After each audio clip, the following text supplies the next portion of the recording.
आत्ताची घटना जी आहे ना, ती घटना एका पतिव्रता नारीची आहे. म्हणजे त्या पतिव्रता नारीला असं वाटत होतं, की आपले जे पतिदेव आहेत, त्या पतिदेवांना स्वर्गामध्ये पाठवलं पाहिजे.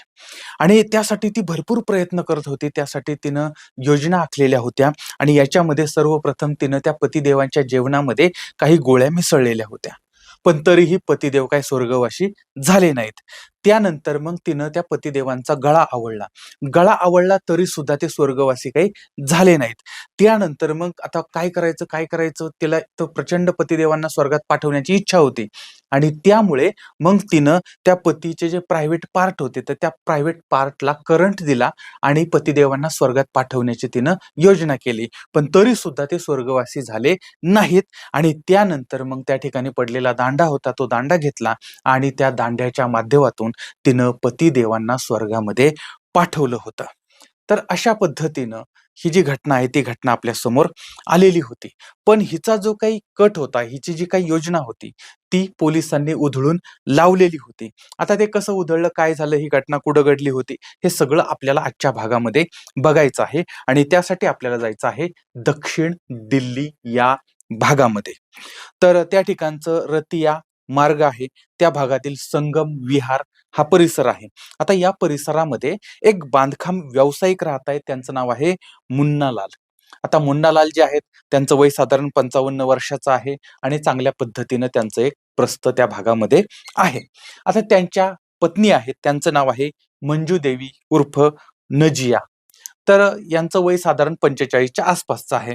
अशा पद्धतीनं पती आणि पत्नी यांचा संसार चाललेला आहे.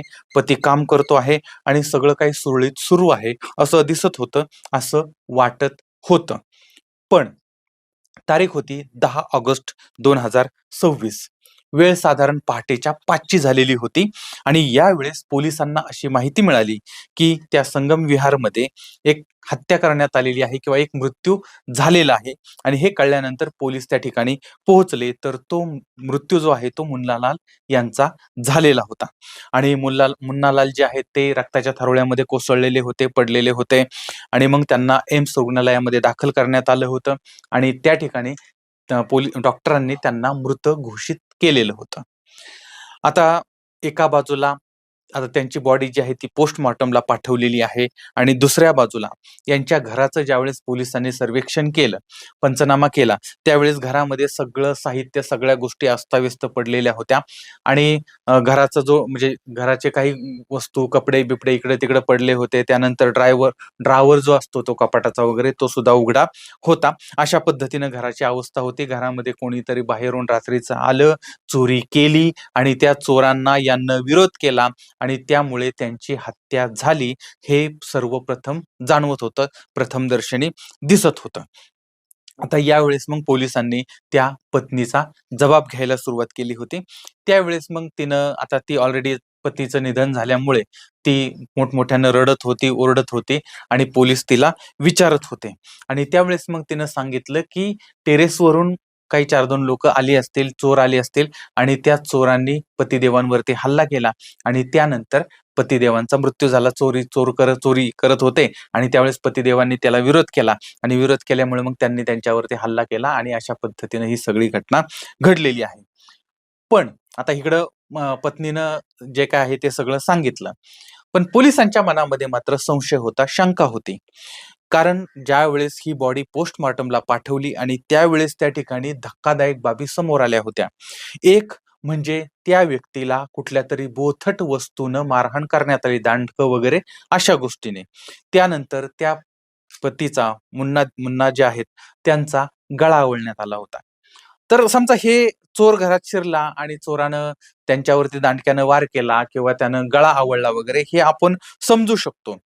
पण त्या पोस्टमॉर्टममध्ये असं आलेलं होतं, की त्यांना गुंगीचं औषध देण्यात आलं होतं. म्हणजे त्यांच्या शरीरामध्ये हे गुंगीचं जे औषध आहे, ते औषध सापडलं. आता कुठलाही चोर ते गुंगीचं औषध कशाला देईल? हा एक प्रश्न होता. आणि दुसरं त्याच्यापेक्षाही जास्त म्हणजे विचार करणारी गोष्ट होती, ते म्हणजे यांच्या प्रायव्हेट पार्टला करंट दिलेला होता. आता कुठला चोर एखाद्याच्या घरामध्ये शिरेल आणि घरामध्ये शिरल्यानंतर त्याला त्याचा प्रायव्हेट पार्ट पकडेल आणि मग त्याला ते करंट लावेल आणि मग त्याला मारेल. कुठला चोर करेल किंवा कुठला दरोडेखोर अशा पद्धतीनं गोष्टी करेल.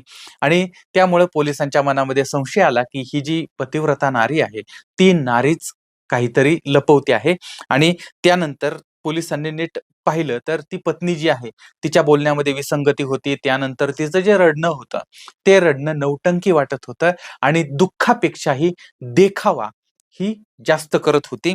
आणि तिचा जबाब तर सतत बदलला जात होता. म्हणजे तुम्ही मगाशी म्हटला, की त्यानं काळे कपडे घातले होते, नंतर मग निळे कपडे होते आणि मग असं म्हणजे असे उलटे-पालटे प्रश्न ज्यावेळेस पोलिसांनी विचारले, त्यावेळेस मात्र त्या तिच्या बोलण्यामध्ये ते अगोदर वेगळं, नंतर वेगळं असं ती सांगत होती. आता पोलिसांना संशय आला होता, पण पोलिसांना ठोस पुरावा पाहिजे होता. आणि त्यावेळेस मग त्या भागातील सीसीटीव्ही फुटेज पोलिसांनी तपासले. आता यावेळेस एक मास्क लावलेला, म्हणजे तोंडाला मास्क लावलेला किंवा तोंड लपवलेला अशा पद्धतीचा एक व्यक्ती साधारणपणे 2:15च्या सुमारास त्या घराकडे आलेला होता. आणि तो 2:15 वाजता तिथून बाहेर पडला. आणि याच वेळेस एक महिला आणि एक पुरुष हे सुद्धा संशयास्पदरित्या त्या भागामध्ये वावरत होते, आढळलेले होते. आणि त्यामुळे मग पोलिसांना लक्षात आलं, की बाबा याच्यामध्ये या पत्नीचा काही ना काहीतरी हातपाय असण्याची शक्यता आहे. आणि त्यानंतर मग त्यांनी तिला ताब्यात घेतलं.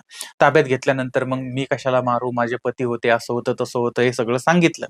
मग पोलिसांच्या समोर जे काही पुरावे आले ते पुरावे मांडले, की तुम्ही असं सांगितलं, हे असं समोर आलंय. म्हणजे तुम्ही जे सांगितलं त्याच्यात बऱ्याच चुका पोलिसांनी दाखवून दिल्या. आणि त्यानंतर मग त्या पत्नीनं कबूल केलं, की तिनंच तिच्या पतीची हत्या केलेली आहे. आता ही का करण्यात आली होती? हिनं आपल्या पतीला का मारलेलं होतं? तर हिचं वय होतं साधारणपणे 45च्या 50च्या आसपासचं. आणि हिचा एक 20 वर्षाचा मित्र होता. त्यांचं नाव होतं चमन. आणि या दोघांचं एकमेकांबद्दलचं प्रचंड ओढ होती. एकमेकांच्या बद्दल त्यांच्यामध्ये आकर्षण होतं. आणि पती जो होता, तो पती मात्र या पत्नीवरती प्रचंड पायबंद घालत होता. आणि ह्या पत्नीला असं वाटत होतं, की पैसा जो आहे तो नश्वर असतो. आज असतो आणि उद्या नसतो. आणि त्यामुळे आजच आपण पैशाला उधळून टाकावं. पण पती जो आहे तो अशा पद्धतीनं तिला उधळपट्टी करून देत नव्हता. त्याचबरोबर ते हिला वाटत होतं, की शरीर नश्वर आहे. आणि त्यामुळे मग अ, अशा म्हणजे त्यामुळे त्या शरीराचाही उपयोग आपल्या सहकार्यासाठी झाला पाहिजे, जोडीदारासाठी झाला पाहिजे. पण त्याच्याबरोबर सुद्धा हे मौज-मस्ती करून देत नव्हते किंवा यांच्यामध्ये ते अडचण निर्माण करत होते. आणि या सगळ्यांमुळे आता हिला जी रासलीला करायची होती, त्याच्यामध्ये पण हे अडथळा होते. म्हणजे एक 20 वर्षाचा तरुण, 45 वर्षाची महिला आणि यांच्यामध्ये रासलीला, त्याला विरोध करणारा 55 वर्षाचा पती. आणि तो पती मग यांना त्या ठिकाणी अडथळा वाटणं. आणि त्यानंतर मग यांना असं वाटायला लागलं, की अरे आपण एक काम करूया. या पतिदेवांना स्वर्गामध्ये पाठवून देऊया आणि या भूतलावरती आपण दोघं राहूया. आणि यासाठी मग यांनी प्लॅन करायला सुरुवात केली. आणि त्या प्लॅनप्रमाणे अगोदर तो जो चमन आहे, म्हणजे प्रियकर आहे किंवा तो सहकारी म्हणू आपण त्याला. तर त्या सहकार्यानं म्हणजे हिनं अगोदर असा प्लॅन केला होता, की आपण अ, न त्याला म्हटले, की "आता हे जर पतिदेव स्वर्गामध्ये गेले, तर मी तुला ₹5,00,000 देईल." आणि नंतर ₹5,00,000ची यांची डील पण झालेली. आणि त्यानंतर मग यानं तिला गुंगीच्या गोळ्या आणून दिलेल्या होत्या. गुंगीच्या गोळ्या खायला घालायच्या आणि पतिदेवांना संपवायचं, त्यांना स्वर्गवासी बनवायचं, असा हा कट होता. आणि त्या पद्धतीनं तिनं जेवणामध्ये, पाण्यामध्ये किंवा त्याच्या खाण्यापिण्यामध्ये त्या गोळ्या टाकल्या, कळत-नकळत टाकल्या. आणि 9 ऑगस्टला हा सगळा कट रचला गेला. त्याच्या अगोदर कट रचला गेला, पण त्या कटावरती अंमलबजावणी त्या रात्री झाली. आणि त्या रात्री त्या पतिदेवांना खाण्यापिण्यामधून हे गुंगीचं औषध देण्यात आलं. यांना असं वाटत होतं, की आता त्याच्यामध्येच तो मरून जाईल. पण तो त्याच्यामध्ये मरण पावला नाही. आणि त्याच्यानंतर मग रात्रीच्या वेळेस मग तो जो सहकारी होता तो आला. त्याच्याबरोबर त्याचा एक मित्र होता. तर त्या मित्राला सुद्धा बोलवण्यात आलं. किशन होता तो सुद्धा त्या आजूबाजूला आला होता. त्याचं पण सहकार्य यांना होतं. आता गोळ्या दिल्या तरीही हा स्वर्गवासी झाला नाही. त्यानंतर मग त्या पतिदेवांचा गळा आवळायला सुरुवात झाली. गळा आवळला तरी सुद्धा पतिदेव जिवंत होते. त्यांची हालचाल चाललेली होती. मग आता काय करायचं, काय करायचं? मग यांनी त्या पतिदेवांच्या प्रायव्हेट पार्टला करंट दिला. आणि तरी सुद्धा त्यांची हालचाल चालू होती. ते जिवंत होते आणि त्यानंतर मग अखेर यांनी दांडक्यानं वार करून त्यांना ठेचण्याचं काम केलं आणि त्यांना त्या ठिकाणी संपवलं. आता संपवल्यानंतर यांनी चोरीचा बहाणा केला आणि यासाठी मग घरातले सगळे साहित्य जे आहे ते अस्ताव्यस्त वगैरे टाकले आणि त्यानंतर हा जो साथी आहे तो तिथून निघून गेलेला होता. आणि आता हे सगळं समोर आलं. त्यानंतर मग पोलिसांनी याचे सगळे पुरावे जमा केले आणि ती पत्नी, त्या पत्नीचा सहकारी आणि त्या सहकार्याचा सहकारी म्हणजे किशन यांना सगळ्यांना अटक केलेली आहे. आता यावेळेस अशी माहिती मिळाली, की ₹5,00,000 द्यायचं ठरलेलं होतं आणि ₹20,00,000 तिनं पतिदेवांना स्वर्गात पाठवल्या-पाठवल्या दिलेले होते. तर अशा पद्धतीची ही दुर्दैवी घटना समोर आली. आता या सगळ्या प्रकरणामधून आपल्याला धडा काय मिळतो? पती आणि पत्नी इतक्या वर्षाचा संसार आहे. दोघंही एकाच घरामध्ये राहतायत. एकाच ताटामध्ये जेवण करतायत. म्हणजे ह्या सगळ्या गोष्टी असताना एक पत्नी किंवा एक पती यांच्यामध्ये इतका टोकाचा वाद कसा निर्माण होऊ शकतो? हा सगळ्यात मोठा प्रश्न आहे आणि आपल्याला ह्या अशा घटनांमधून प्रचंड मोठा धडा मिळतो.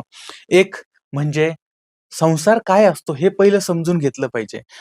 एका घरामध्ये राहून जर ती व्यक्ती दुसऱ्याचा, दुसरी व्यक्ती तिसऱ्याचा द्वेष करत असेल किंवा दुसऱ्याच्या बरोबरची तिसरी व्यक्ती यांच्यामध्ये काही वेगळे संबंध असतील, तर अशा वेळेस संसार चालू शकत नाही, घर चालू शकत नाही. आणि मग जर असं असेल, असं वाटत असेल, तर बाजूला व्हा, वेगळं व्हा. एकत्र राहून अशा पद्धतीने हिंसाचार करण्यापेक्षा वेगळं राहा, तू सुखी, हा सुखी, ती सुखी, ज्यांना ज्या पद्धतीनं जगायचंय तसं जगा. कारण ज्या व्यक्ती अशा संबंधामध्ये अडकलेले असतात, त्या व्यक्तींना सुधारण्याचा जर प्रयत्न केला, तर ते लोकं सुधारत तर नाहीत, पण ते उलटा काहीतरी परिणाम करू शकतात. काही मंडळी सुधारतात सुद्धा, अनेक लोकं सुधारलेली पण आहेत. पण जे सुधरत नाहीत, तर त्यांना जास्त टॉर्चर करण्यापेक्षा आणि त्यांना जास्त समजावण्यापेक्षा तशा लोकांपासून दूर जाणं हे अत्यंत गरजेचं होतं. आणि अजून एक प्रत्येक जोडीदाराने विचार केला पाहिजे, की आपण कमी कुठं पडतो? आपण काय गोष्टी केल्या पाहिजेत, की जेणेकरून आपला जोडीदार आपल्यापासून दुरावला जाणार नाही.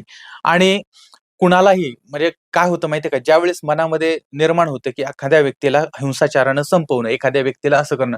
ज्या दिवशी मनामध्ये विचार येतो ना, समजून जायचं आपल्या आणि आपल्या परिवाराच्या बरबादीला सुरुवात झाली.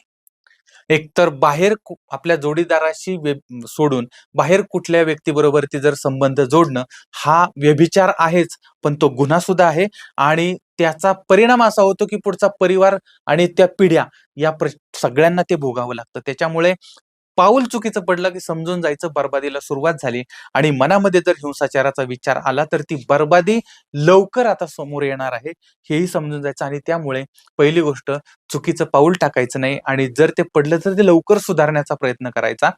आणि दुसरी गोष्ट जर असं काही वाटलं, असं काही असेल, तर अशा व्यक्तींपासून तात्काळ बाजूला जायचं. तर आता हे जे काही आपल्या समोर येतं त्याच्यावरती आपण ते विचार मांडतोय.